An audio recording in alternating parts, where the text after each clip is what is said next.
Bom, caro deputado Jair Bolsonaro, é com satisfação que o Fórum das Entidades Empresariais de Minas Gerais recebe a sua visita na Câmara dos Dirigentes Lojistas de Belo Horizonte, CDL. Muito obrigado por nos acolher aqui hoje.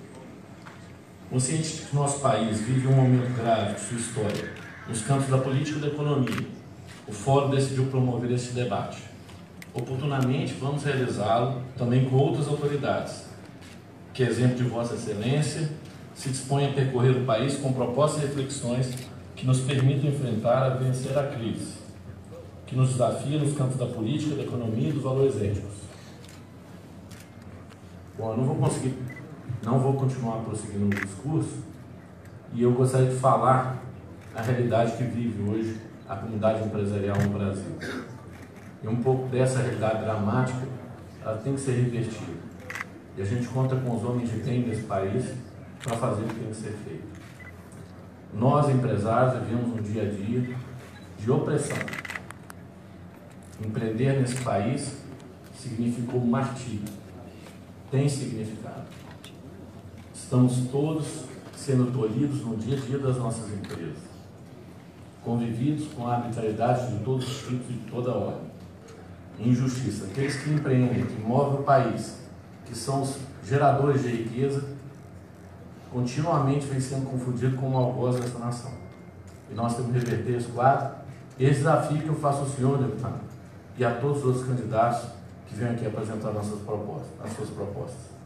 Precisamos de valorizar o trabalho, o emprego e renda, e aqueles que fazem com que isso aconteça no Brasil.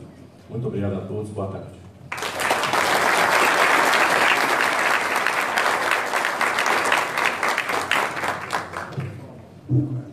Antes de passar a palavra ao deputado federal Jair Bolsonaro, eu gostaria de avisar que depois nós teremos um tempo para um debate e que as perguntas a ele dirigidas devem ser feitas por escrito no formulário que se encontra com as recepcionistas. E essas perguntas devem ser entregues a elas estão aqui nas laterais, para que depois sejam repassadas ao deputado.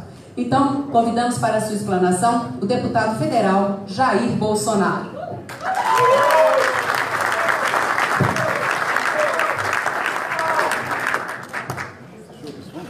Por favor. Boa tarde. Eu não vou. Primeiro agradeço a Deus pela oportunidade. Quem não for da imprensa. E depois aos senhores também por estar presentes. Mas vamos sentar. Sou um ser humano, obviamente, igual a todos vocês. Estou com 63 anos de idade. Sou formado pela Academia Militar das Agulhas Negras. Sou capitão do Exército. E sou formado também em Educação Física. Estou no 7º mandato de deputado federal. Antes de prosseguir, apenas anunciar aqui, meu amigo deputado Marcelo, Lincoln Portela, mais alguém presente aqui, parlamentar? Então agradeço também pelo convite, em especial pelo Marcelo. Então, primeiro, por que eu estou aqui?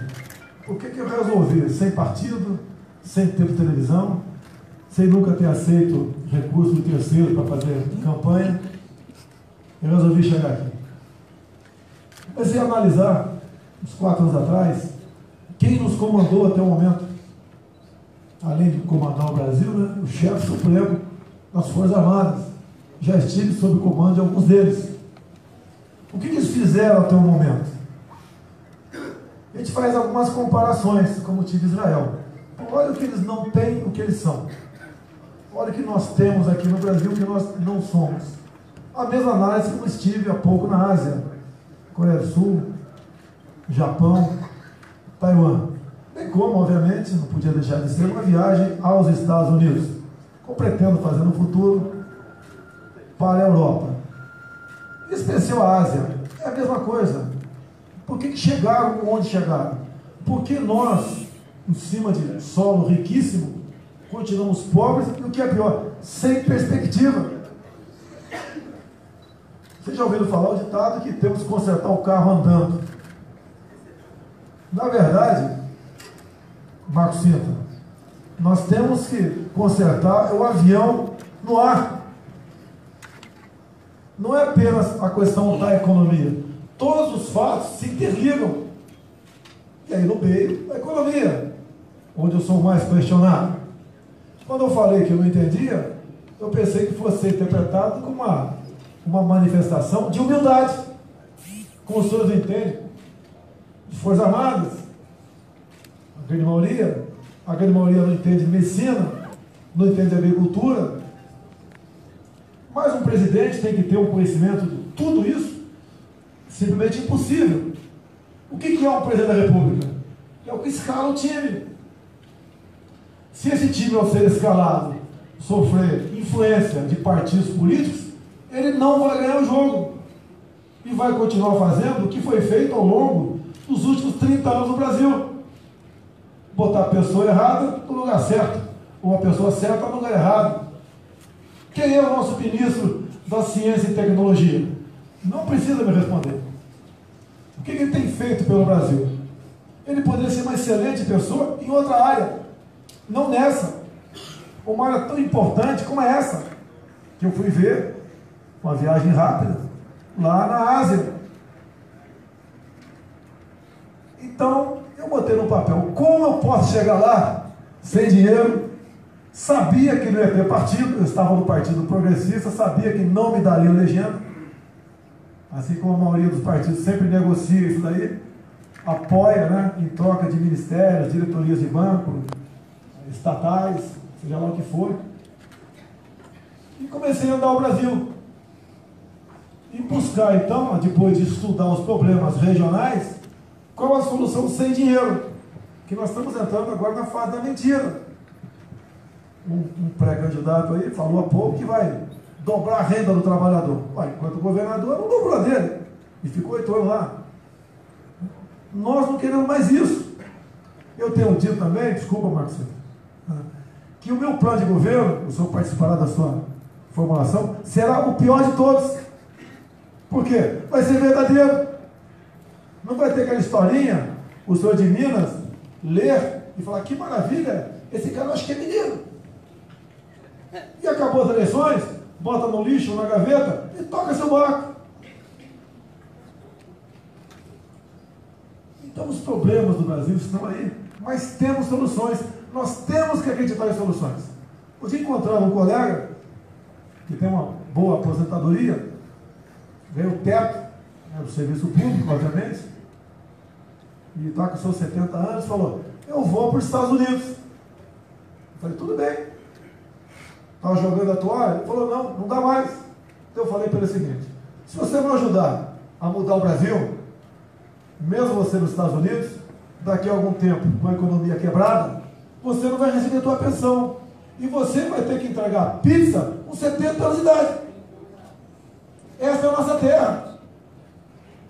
Fui por 2 vezes, no último 1 ano e meio, visitar Roraima a questão dos venezuelanos. Não podemos chegar lá. São nossos irmãos? Sim. Mas não podemos facilitar a entrada de problemas para o Brasil. Qual a solução? O que o Brasil fez de medida concreta contra o governo Chaves ou Maduro? Nada. Ainda pagou o vexame de ver seu embaixador expulso por aquele gorduchão. Espero não ser processado pelos gordos do Brasil. Ou para quem, com quem pesa 8 arrobas. Espero ser processado por esse. Aquele gorduchão do Maduro. Um vexame. Na economia, prezado Sintra, temos o Mercosul. O que eu entendo do Mercosul? Pouco. Mas qual o problema falar isso aí? Mas ter humildade, diante de falar, perguntar ou propor, né? Buscar alguém que entenda do assunto. O resumo, não podemos continuar fazendo comércio com o Brasil com viés ideológico. Temos que buscar quem, de que forma, alguém do Ministério das Relações Exteriores que tenha a mente aberta para esse tipo de mercado, outro, como citei agora há pouco, nas minhas viagens, sem querer abandonar a questão do Mercosul. Há 30 dias aproximadamente, fui convidado pelo embaixador da Espanha, com mais 14 embaixadores, que iriam me ouvir. Bem, o sinal positivo é que, na pesquisa deles, nós temos chance. Eles não iam perder tempo com pangaré. Com todo respeito, Deus demais pagarés que tem por aí. À minha esquerda sentou o embaixador americano, à minha direita estava o alemão, um pouco mais aqui o italiano, até meus 20 minutos. Depois na sabatina de 2 horas, né? Eu quebrei o protocolo várias vezes, porque eu sou antítese do que eles são. Eu sou militar. Eles não. Eles acreditam muito na palavra. Nós sabemos que a palavra, quando não tem espada, nem sempre é cumprida. Isso é um ditado, eu não sei se é grego ou romano, mas lá de trás. Eu até falei para o italiano, vou te dar um presente o ano que vem. Ele sorriu, vou te dar um batisti. Já temos. Vocês não imaginam o constrangimento para quem já foi à Itália, eu não fui, mas de ouvir falar, de gente de confiança, que o Brasil trouxe para si, mantendo esse bandido aqui dentro. Não vou entrar em detalhe na vida pregressa dele. Apenas que ele integrou o PAC no passado, proletários amados pelo comunismo. Tive um pequeno probleminha e refiz imediatamente, né? Consegui desfazer. É como houve um agora no encontro de pessoas como os senhores em Brasília. No Poder 360, fui interrogado também. E não esperei o último se apresentar. Quando um se apresentou, só representa a Coca-Cola DF. Falei, meus parabéns, eu escolho o veneno que tenho que tomar. Entre Pepsi e Coca, tomo Coca. Lá na ponta o cara gritou, eu sou da Pepsi. Desfiz rapidamente. Mas o probleminha que eu tive lá, tem a ver com a economia, foi com o embaixador do Equador. Por quê? Eu toquei no assunto do Brasil, que para nós crescermos, como eu tenho conversado com as pessoas que me assessoram nessa questão econômica, nós temos, não é apenas economizar, não é apenas reduzir o tamanho do Estado, nós temos que fazer entrar mais dinheiro no caixa sem aumentar impostos, porque os senhores estão mais do que no limite nessa questão. E daí eu toquei no assunto da importação de banana do Equador, repetindo, importação de banana do Equador por parte do Brasil. Nós temos que importar, tudo bem, relógio, né, telefone, um montão de coisa aí. Vou importar banana andando 10 mil quilômetros pelo canal do Panamá para chegar no Porto de Santos. Eu acho que tem coisa errada no Brasil. A gente plantar uma banana aqui fora, uma bananeira aqui fora, vai dar. É só pegar o olho e botar lá que vai dar. Não precisa disso. Não podemos continuar importando, né, de forma como pasta de água de coco, né, água de coco da Indonésia, milho do Paraguai, etanol de milho dos Estados Unidos. E o porquê se importa, como dizem meus economistas? Porque o custo do Brasil é alto. Se a gente conseguir diminuir o custo do Brasil para esse setor, naturalmente o pessoal vai comprar aqui dentro. E vamos empregar gente aqui, vai movimentar a nossa economia. E não continuar agindo dessa forma. Não queria problema com o Mercosul. Mas não podemos, eu acho que o Sintra pensa da mesma maneira do que eu, como o Paulo Guedes, não é simplesmente vamos revogar. Porque tem muita gente de fora que investiu aqui. Nós não podemos simplesmente, de forma indireta, dar um calote. Assim como eu tenho falado, a imprensa tem trombeteado metade do que eu falo, né? A questão do país nosso ser um país muito vocacionado. Uma das poucas coisas na economia que está dando certo é o agronegócio. Nós simplesmente, né, o governo, não interferir menos nessa produção. A questão do fundo rural. Estão mudando a lei Candir no Senado, para que quem produz soja aí no Centro-Oeste, quando for exportar para um porto qualquer, pague ICMS. Cada governador bota o seu percentual que bem entender. Querem comprar água do agronegócio. Tá? Nada fazem para impedir invasões. Muito pelo contrário, estimulam a indústria das multas junto a propriedades rurais. Que se for ver a questão também da emenda constitucional número 81, que pune o trabalho escravo no campo ou na cidade com expropriação do imóvel, levando-se para o lado que parte do judiciário também aparelhado, entende que o trabalho na escravidão é escravo, e fazendeiros começam a responder processo. contra a expropriação do seu imóvel por prática de trabalho danado de escravidão, nós temos que acabar com o nosso negócio.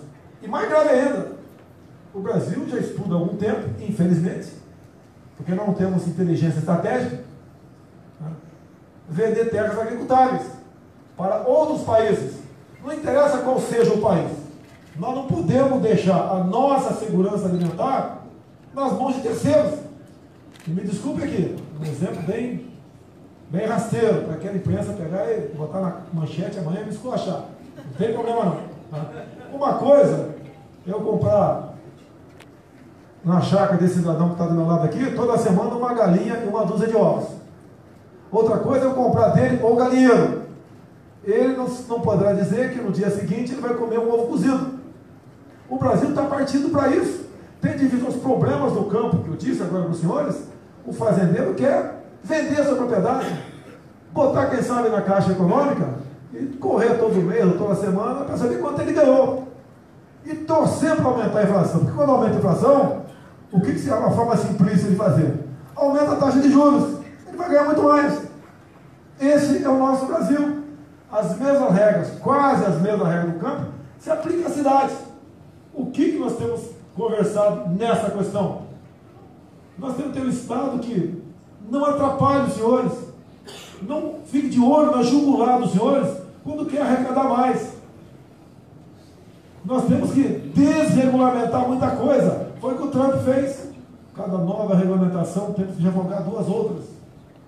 Temos que desburocratizar, ressuscitar o Hélio Beltrão e fazer um bom programa de desburocratização.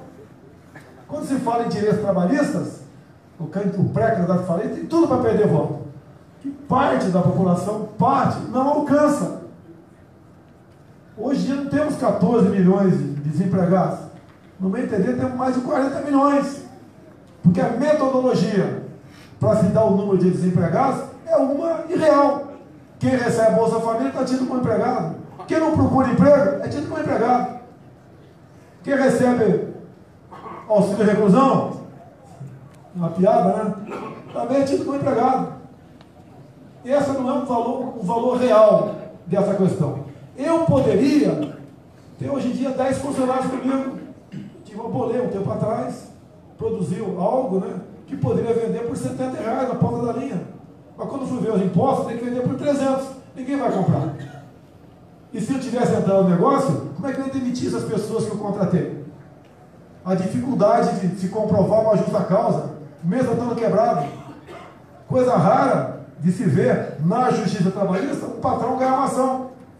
Essa pequena reforma que foi feita na CLT, que a esquerda bateu pesado nisso, o Dornelles, o ex-ministro, tentou em 2002, eu votei com ele, quase perdi meu mandato, que a imprensa divulgava, na internet divulgava, né, que nós votamos para acabar com 13º, fundo de garantia, hora extra, licença gestante, etc. Votei favorável a isso agora. A primeira medida de concreto que se apresenta com números é que o número de ações trabalhistas, de 4 milhões de um ano e pouco atrás, vai cair a metade. Tem muito advogado que está perdendo emprego por causa disso. Vai ter muita gente que já mudou a forma de contratar até para a sua própria sobrevivência. E a grande verdade, né? O que os senhores que produzem, que empregam, têm dito para mim. O trabalhador vai ter que decidir um dia. Menos direitos e mais emprego, né? Ou todos os direitos e desemprego. É igual um casamento. Quando um dos lados quer tudo do outro lado, vai acabar o casamento. Não vai dar certo. E a questão também do custo do Brasil, né? O salário, você sabe disso, é muito para quem paga e pouco para quem recebe. Mas vai fazer, vai dizer isso, as dificuldades que dão. Falei isso agora há pouco, numa dessas duas coletivas que tive na imprensa. Deputado, quer acabar com o direito trabalhista? Nem se eu quisesse, eu não poderia. Está tudo engessado no artigo 7º da Constituição. Essa Constituição que revelou-se um fracasso. Feita ali com muito anistiado, né? Pensando em direitos apenas. E o retrato do Brasil está aí. A gente vai para outras áreas, né? Olha onde nós estamos na questão educacional. A penúltima prova do PISA no Brasil, né? 70% da molecada da nona série de ensino fundamental não sabe fazer uma regra de 3, não sabe interpretar um texto, não sabe algo simples de ciência. Onde chegaremos? Com uma doutrinação marxista em muitas escolas do Brasil. As nossas escolas, faculdades viraram fábricas e laboratórios do marxismo. Temos que expulsar o Paulo Freire do Ministério da Educação. Se continuar lá, todos nós seremos o que a esquerda sempre pregou, que muita maestria. Seremos iguais, mas na miséria. O que nós precisamos de Brasília? Eu tenho dito, né? Respeito a religião de qualquer um aqui dentro, quem não tem religião. Mas como eu sou cristão, eu falo isso. Fazendo um político honesto, o que é muito difícil no meu meio, muito difícil, mas tem um político que tenha Deus no coração, que seja patriota. Olha o Trump falando, América forte. Olha as riquezas minerais que a América tem, olha o que nós temos. Nós somos muito melhores do que eles. Não temos tufão, não temos as pragas todas que eles têm. Nós não temos nada disso. Por que não vai para frente? É essa nossa classe política. Pergunto para mim, como é que você vai governar sem dividir? Sem buscar governabilidade com partidos políticos? Poxa, eu acho que nunca vai chegar na minha frente um Renan Calheiros, um Jucá, falar, o Banco do Nordeste é meu. Não vai ter essa conversa. Mas vamos caçar teu mandato. Vamos caçar mandato? Troca de quê? Você não vai aprovar nada na Câmara. Ouso dizer que hoje em dia é melhor não aprovar nada do que continuar aprovando besteira. Nós temos que mudar a consciência do povo brasileiro. Ele tem que ter conhecimento de como é o poder, como é a máquina, como é o mecanismo. Há poucas semanas, o jornalista Hélio Gaspari escreveu no Globo, né? Outros jornais, vários jornais replicam a coluna dele, dizendo que nas negociações partidárias, você vê o partido X, já tem 7 apoiando, o partido Y tem 5, o Bolsonaro não tem nenhum. Não estou preocupado comigo.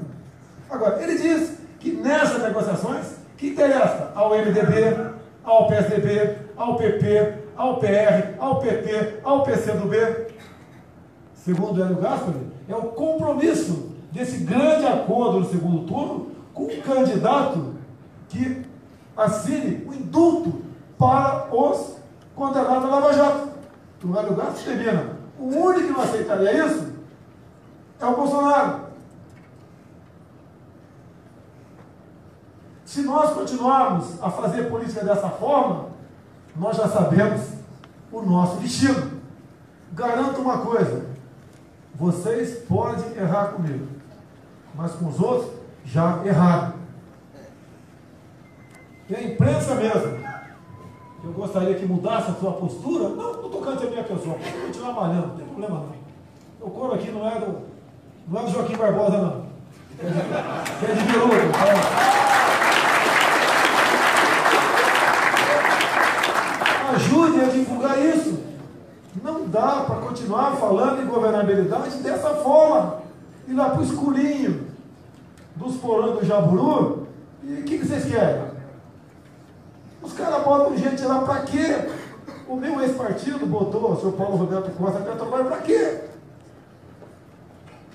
A resposta está aí. Ou a gente muda, a gente começa a arriscar. Ou então vamos morrer. Todos nós morreremos aqui no Brasil da forma mais ingrata possível. Estamos caminhando ainda para uma Venezuela. Quando o Temer assumiu, eu pensei que ele fosse fazer uma limpa nos comissionados. Que não reduzisse teu cargo. Tivesse um diário oficial da União, né, de 10 centímetros, com demissões, com exonerações. Continua a esquerda aparelhando o Brasil. Não é apenas a educação, vários setores. Tem como resolver. E tenho dito, para quem mais a dúvida, né? Igual até o Joaquim Barbosa, quando saiu, tem 3 temores. O mal Bolsonaro, ele que falou. O Temer dá uma cambalhota lá e continuar como presidente, ou um golpe militar. Ora, se ele é uma pessoa que tinha a chance de ganhar, como é que ele sai do barco? E deixa uma pessoa tão perigosa como eu correr o risco de chegar à presidência? Cadê seu patriotismo? Então, o que a gente precisa é de coragem, é de audácia. Sei da minha estatura. Tive 4 projetos aprovados em Brasília. Tem deputado que está ao mesmo tempo que eu não aprovou nenhum, mas o que leva a pancada sou eu. Aprovei o voto impresso. 2015. Lico Portela, Marcelo ajudaram, derrubamos o veto. E o que o TSE faz na pessoa do senhor Gilmar Mendes, que saiu há pouco tempo de lá? Só temos recursos para atender 5% do voto impresso. Será que a fraude que todos nós suspeitamos pode realmente se concretizar, né? Mesmo sem provas, por ocasião das eleições que vem? É um jogo do poder. É um país que tem aí a 8ª economia do mundo, graças aos militares. É um país que tem riquezas minerais comensuráveis, biodiversidade, água potável. Temos tudo, mas tudo para ser uma grande nação, e somos cobiçados pelo mundo. Nesse último processo, eu estou respondendo no Supremo agora, não estou respondendo porque não foi acolhida a denúncia ainda, né? Ainda não sou réu. É essa questão de ter falado que, se depender de mim, né, não teremos mais 1 centímetro quadrado para índio, que são pobres coitados, são massa de manobra nessa guerra toda. E a senhora Raquel Dodge resolveu dizer que eu ofendi os índios. Então eu quero pedir desculpas a Raquel Dodge publicamente, dizer que não falarei mais 1 centímetro quadrado, e sim 1 milímetro quadrado.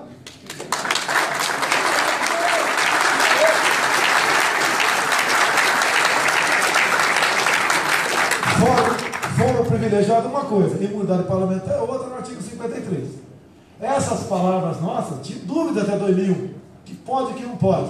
Daí vinha uma emenda constitucional, botou-se ali quaisquer. Deputados e senadores são invioláveis por quaisquer. Senhora Raquel Dodge, por favor, com todo respeito, a senhora entendeu o que é quaisquer?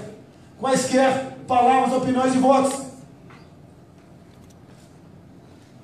Esse problema indigenista, problema de quilombola, essa sanha, essa forma xiita de tratar o meio ambiente, vai acabar com o que resta da nossa economia no Brasil. E daí será tarde. A economia é igual um exército. Se não estiver preparado para a guerra, ele já perdeu. A economia não é de hoje para amanhã que nós sairemos de uma situação difícil para a bonança. Não! Questão de educação. Eu estou com 63, acho que o 5 está por aí também. É que eu quero ganhar o voto dele.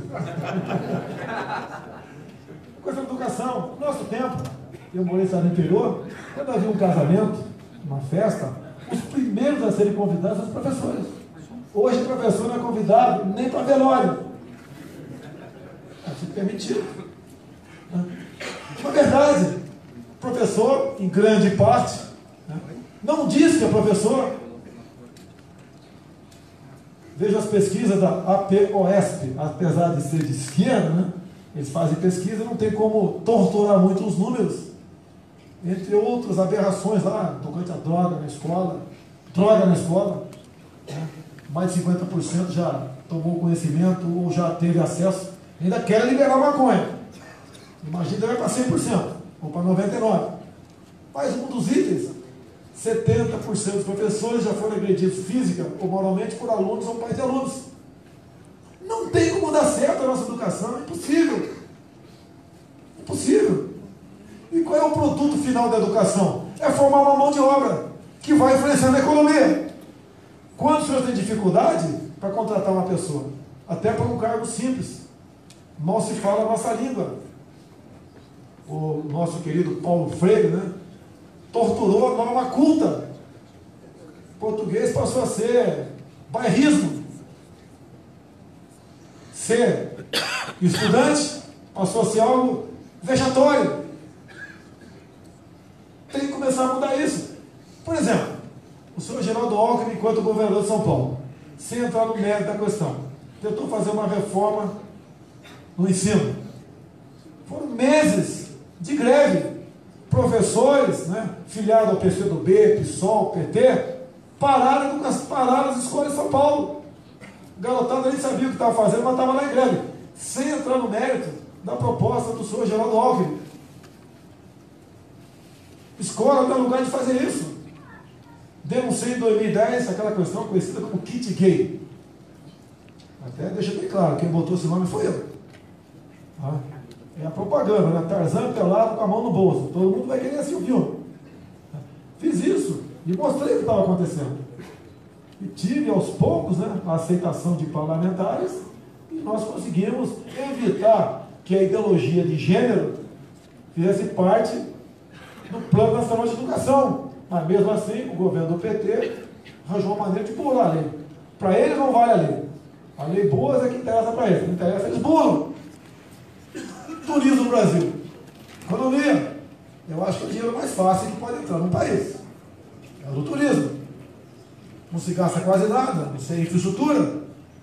Não temos segurança.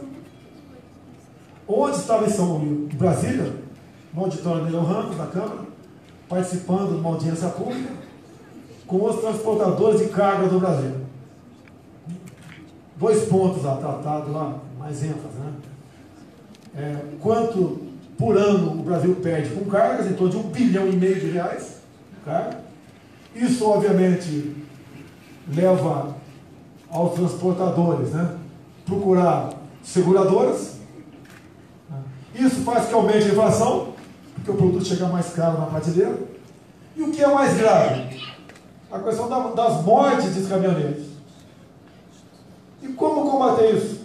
Virar um deputado, falar muito em projetos, mais projetos de lei. Quando fui falar, eu devo botar na internet amanhã, eu peço que uns 6, 7 minutos vale a pena assistir. Tá?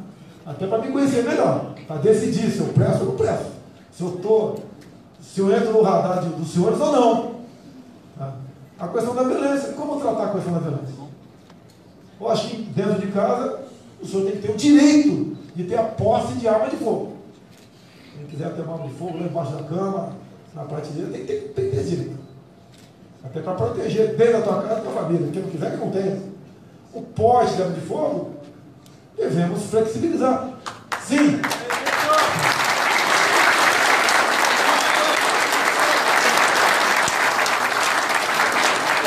Mas a questão da violência. Nós, do Exército Brasileiro Especial, teve participação de outras forças também, sim, no especial Exército, deu conta do combate à violência no Haiti.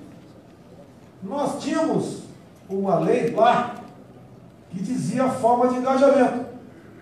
Um sargento, um cabo, um coronel, um soldado do Exército encontrou um cara lá, um haitiano, com um fuzil na mão, descarrega 20 em cima dele. Resolveu o problema. Aqui no Rio, se um policial dá mais de 2 tiros num bandido, ele responde por excesso e pode pegar na cadeia. Nós temos que ter aqui o excludente de licitude, não só para os policiais, como para os senhores. Que coisa mais ridícula do que aconteceu em BH há pouco tempo? Coisa ridícula. O caso na Hickman. Isso é uma imbecilidade, isso é uma boçalidade. O MP...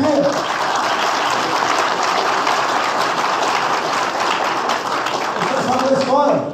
O malandro entra no quarto, o senhor alugou, é igual a tua casa, é inviolável.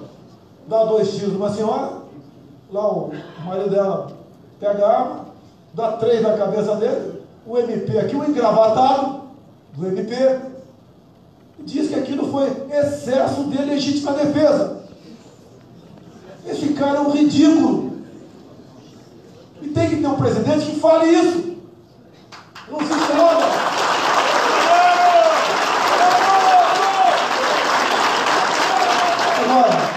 Para a gente mudar isso no Código Penal, deputado Marcelo, deputado Lico Portela, o senhor votaria favorável a essa mudança? Independente de qualquer coisa. Independente até de ter a simpatia ou não por mim. Eu sei que vocês têm. Votariam? Nós temos que mudar essas coisas. Supremo Tribunal Federal não pode continuar legislando.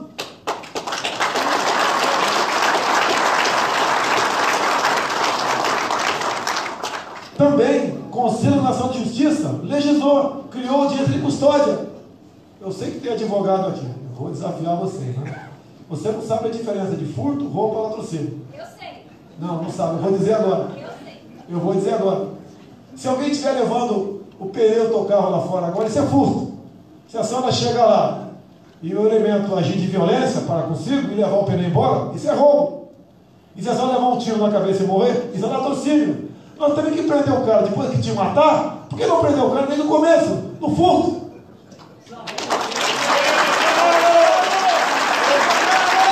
Então, a audiência de custódia bota metade para fora, menos de 24 horas depois da tua detenção. Agora tem policial que passa a responder processo eternamente, porque chegando lá, vale a palavra do vagabundo. Diz que foi torturado psicologicamente, e o coitado do soldado, civil, militar aí, policial, né? Responde. Uma turma do STJ decidiu, já que deve ter policial aqui, né? Tome cuidado, tá? Você parar alguém numa blitz e o cara mandar você plantar batatas, toma cuidado. O STJ já decidiu que isso não é desacato. Isso é liberdade de expressão. É para rir mesmo. Então essas coisas, o chefe executivo tem que fazer presentes. Não é criar polêmica. Pode dizer que eu sou polêmico. Eu falo. Quando o cara vem me entrevistar, eu falo. Tenho imunidade para falar a besteira que eu quiser.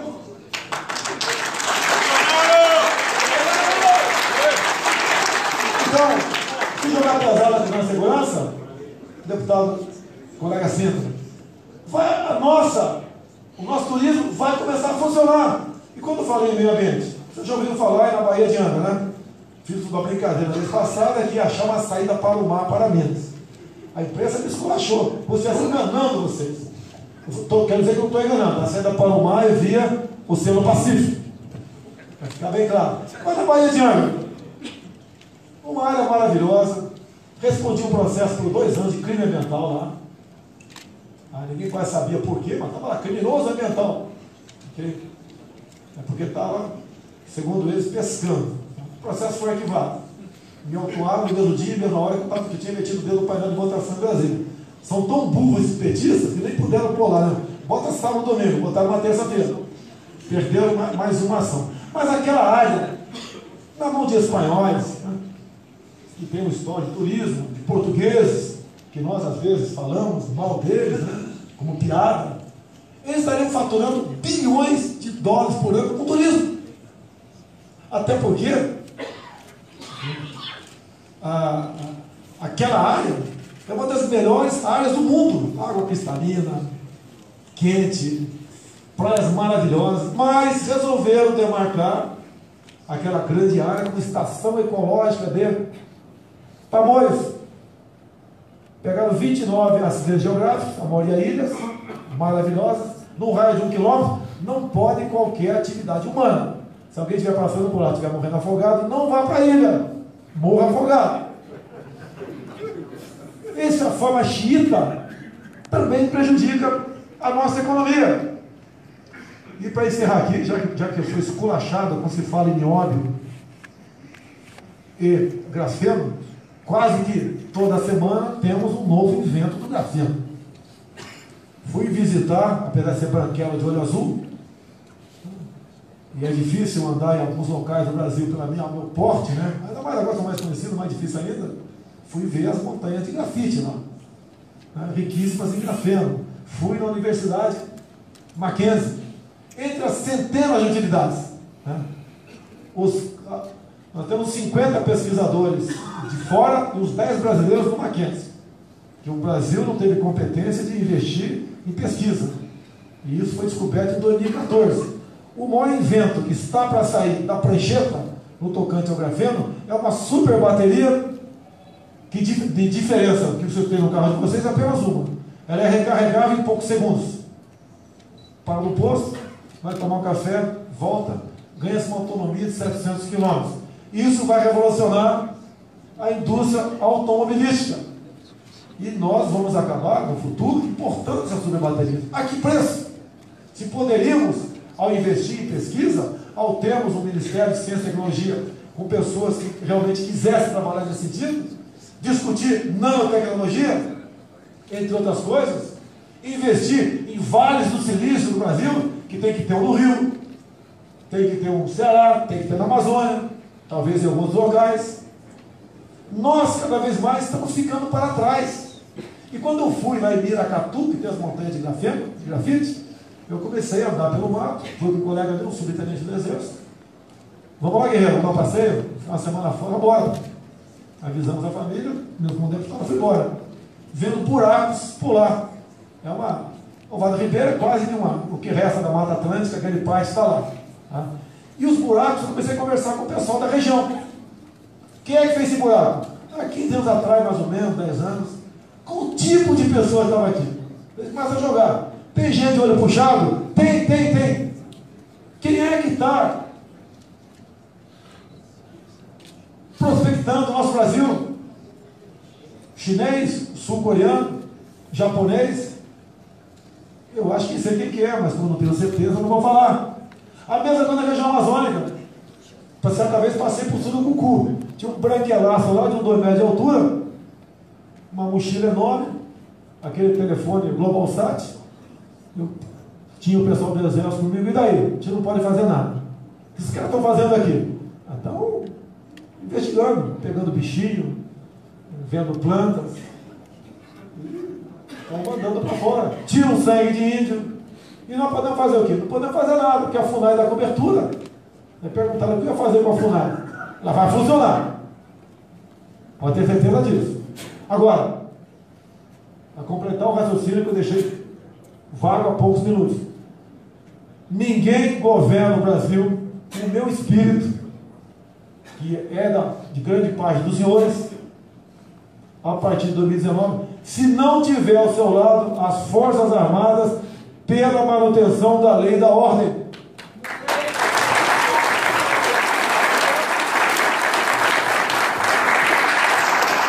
Assim como pararam a educação em São Paulo de Geraldo Alckmin por alguns meses, esses caras podem parar o Brasil. E antes que alguém pergunte, não estou pagando para a Gleisi Hoffmann, por Lindbergh Faria, nem para o Lula, que viviam falando meu nome por aí, e nem para o Boulos. Então a gente vê claramente uma certa polarização no que está acontecendo na política. Tá acabando? Tá, né? Então fica aberto a perguntas. Eu gostaria de falar, eu falo demais, apesar de ser capitão, né? Capitão manda quem pode, obedece quem tem juízo, tem 2, sentado 2, tá certo? Mas eu gostaria de falar muita coisa, tenho muita coisa para falar. Coisa que estou apurando, que vale a pena. Tive com os mineiros de Pernambuco. Daí falaram para mim, olha, nós produzimos o que? Açúcar e álcool. Açúcar nós vendemos para o supermercado, sem problema. Tá? O álcool tem intermediário. Somos obrigados a vender para o intermediário. Esse intermediário pega o nosso álcool, faz um teste rapidamente, leva para a bomba e ganha 70 centavos em cima disso. Imagine esse óleo, se nós conseguíssemos diminuir 70 centavos no litro do álcool no Brasil. Como isso ajudaria a nossa economia? E um outro assunto. Fui convidado por um armador e fui lá em São Paulo. Ele mostrou lá um mapa, lá, uma fotografia aérea do Porto de Santos. Aqui está meu problema. Mas tu ganhou pão aí, como é que teu problema está aí? Mas o problema está aí.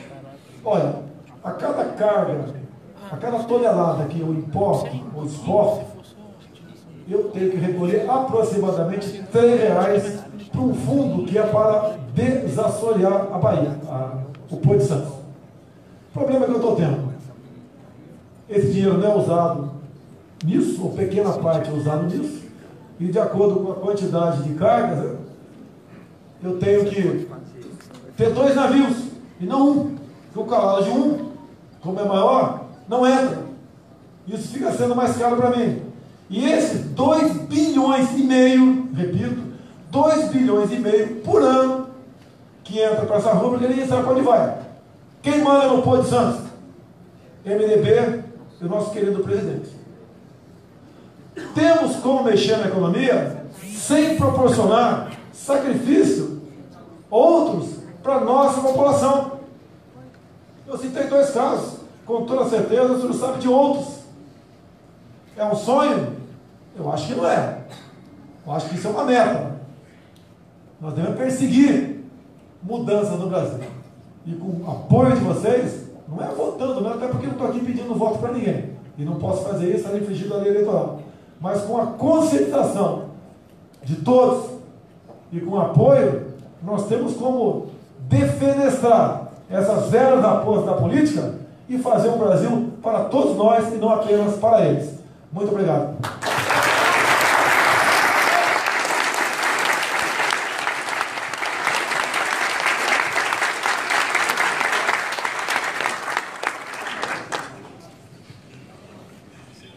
Nós agradecemos, daremos início agora ao debate. Várias perguntas já nos foram enviadas. Então, foi?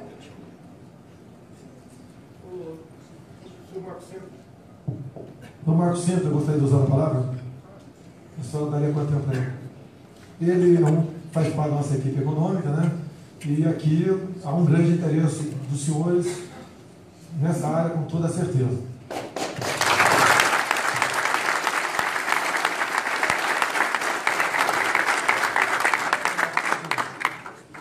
Eu queria rapidamente dizer a vocês que eu tive a oportunidade de assistir aqui uma comprovação do acerto da minha escolha de apoiar esse homem como presidente da República. Eu sei que no começo aqui o presidente da FIENG, quando fez a sua declaração, falou fundamentalmente de como o empresário sofre no nosso país. Como o empresário é um herói. Como é que ele consegue produzir com essa carga tributária gigantesca no Brasil, que atinge 33% do PIB, que é uma das mais altas do mundo. Nenhum país do mundo com o nível de renda per capita do Brasil tem uma carga tributária tão alta como essa. E mais do que isso, um sistema complexo, dificílimo de ser atendido, com obrigações acessórias tributárias gigantescas que fazem com que o custo de produção no Brasil seja um dos mais altos do mundo.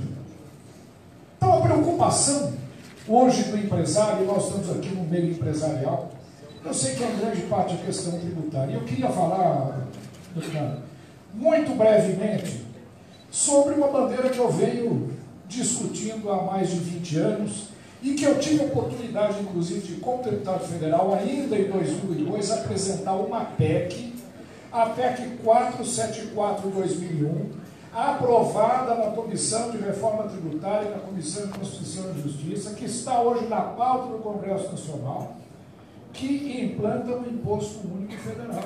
E que, se o presidente da Câmara quiser colocar em votação amanhã, deputado, pode colocar. Está pronto para ser votado, que é o Imposto Único Federal. Essa é uma batalha que vem sendo lutada há pelo menos 30 anos. Ela começou, e eu vou ser muito breve com relação a isso, muito breve. Ela começou em 1991. Na época, como continua até hoje, professor da Fundação Getúlio Vargas, apresentei uma tese acadêmica que chegava a um imposto único nacional e que seria, para mim, a grande solução para a questão tributária brasileira, que naquele momento já mostrava sinais de ser absolutamente disfuncional. Infelizmente, o que era para ser um imposto único acabou virando um imposto a mais. E hoje nós temos condições de retomar a ideia de uma reforma tributária, unificando tributos, simplificando radicalmente o sistema, exigindo que todos paguem impostos, porque se todos pagam, todos vão pagar menos, todos vão pagar pouco. Não pode haver mais essa concentração gigantesca de impostos em cima do empresariado brasileiro. E eu fico bom de ver.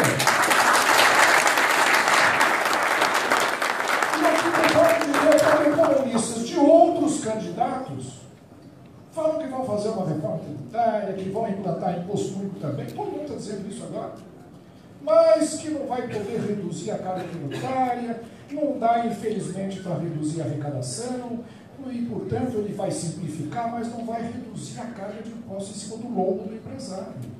Vejam, eles estão pensando dentro do atual sistema. E por que eu apoio esse homem aqui? Porque ele não se rende à situação atual. Ele está querendo mudar a situação do nosso país.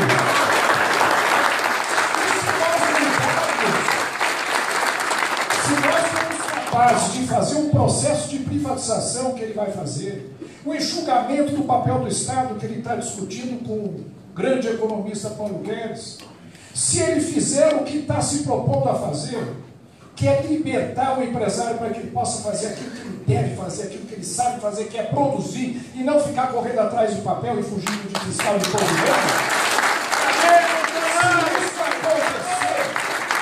Se isso acontecer, esse presidente vai poder sim reduzir carga tributária de 33% do PIB, presidente. Não estou lhe chamando de presidente. Para 25%, que é a carga tributária brasileira. A salvação do Brasil! A Bolsonaro! Então eu queria simplesmente dizer o seguinte: eu estou apoiando nosso capitão aqui por uma razão muito simples. Ele está estudando, ele está analisando as propostas, ele encarregou o economista Paulo Guedes de ser o chefe da sua equipe econômica, tenho discutido com o Paulo, mas uma coisa eu lhes digo: ele ouve. Ele ouve. Ele e a sua equipe ouvem as propostas inteligentes para nós salvarmos o Brasil. E eu estou propondo, juntamente com o Paulo Guedes, uma radical reforma tributária brasileira, que vai efetivamente simplificar, que vai libertar a carga tributária de cima do ombro do empresário e colocar em cima daqueles que hoje sonegam, que se evadem, que não pagam, que estão na informalidade. E esses não pagam nada, aposto que os senhores que produzem regularmente pagam demais. Então essa carga tributária precisa ser reduzida. Estamos propondo uma redução da carga tributária e vai ser possível, sim, ao longo de 4 anos de governo, de 33% do PIB para 25%. E estamos discutindo, não estou dizendo que é a proposta dele, não. Agora, eu apoio porque ele ouve. Espero que apoie. Estamos propondo também um imposto de renda negativo, que vai ser uma absoluta revolução no atendimento social da população brasileira. E eu finalizo, só para mostrar a diferença entre essa postura e a postura de outros candidatos que simplesmente se acomodaram ao sistema. Em São Paulo agora, 2 semanas atrás, caiu um prédio. Edifício Wilton Paes de Almeida. Mais de 300 famílias, 300 pessoas, 150 famílias aproximadamente, moravam naquele prédio, sem tetos. Gente absolutamente destituída de tudo. Num debate que eu estava assistindo, eu ouvi alguém falar: mas por que eles invadiram esse prédio? A culpa é deles, invadiram, não deram manutenção, o prédio caiu. E a pessoa dizia: mas você acha que eles querem estar nesse prédio? Você acha que eles escolheram morar nesse prédio? É lógico que não, estão lá por necessidade. Aí uma pessoa falou: falta política habitacional no Brasil. Falta o governo dar casa de graça para essa gente. Falta o governo atender, Minha Casa Minha Vida, essa população desassistida. Sem dúvida, é uma saída. Mas a saída verdadeira não é essa. A saída verdadeira não é a falta de política habitacional, é a falta de política de emprego, porque se as pessoas tivessem emprego, não estariam naquela casa. E não temos vaga de governo. E é por isso que eu acredito que estas propostas inovadoras, que efetivamente tenham condições de mudar o Brasil, encontram eco no nosso querido capitão Bolsonaro. E é por isso que eu apoio. E é por isso que eu estou levando minhas propostas, não estou dizendo que são propostas dele ainda, estou falando por mim. Estou levando ao Paulo Guedes, estamos discutindo, vamos elaborar projetos, propostas, e vamos discutir com a sociedade como um todo, como mudar, ficar do jeito que está.